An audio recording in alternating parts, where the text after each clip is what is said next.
નમસ્કાર, જામનગરમાં નવું છું આ પેજ ઉપર આપ જોઈ શકશો હોળી ઉત્સવ અને હોળી ઉત્સવની સાથે રાશિ અનુસાર કયા રંગોથી આપણે હોળી રમવી જોઈએ। જ્યોતિષ શાસ્ત્ર અનુસાર હોળી ઉત્સવ રંગોને સંગ આપણે હોળી ઉજવીએ છીએ અને રંગોનો ઉત્સવ આપણે કરીએ છીએ, તો હર્ષ ઉલ્લાસ પૂર્વક આપણે હોળી ઉજવશું। તો 12 રાશિઓને કયા કયા રંગથી હોળી રમવી જોઈએ જેનાથી લાભ રહે, તો સૌ પ્રથમ જોઈએ મેષ રાશિ। મેષ રાશિ વાળા વ્યક્તિઓએ લાલ રંગના કલરથી અથવા ગુલાલથી હોળી રમવાથી શુભ રહેશે।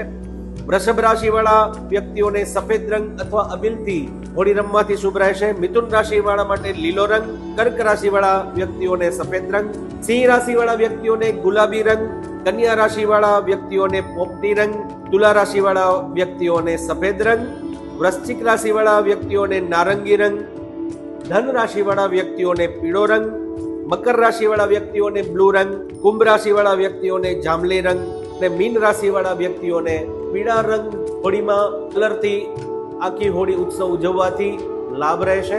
શક્ય હોય ત્યાં સુધી નેચરલ કલરનો અથવા ફૂલનો ઉપયોગ કરવો, ચાઇનીઝ કલર એવા કોઈ કલરનો ઉપયોગ ટાળવો જે આપણા શરીરને પણ લાભદાયી રહેશે।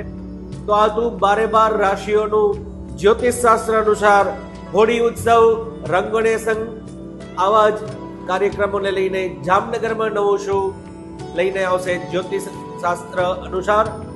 જ્યોતિષી નિલેશ લલિતચંદ્ર વ્યાસ। નમસ્કાર, જય શ્રી કૃષ્ણ।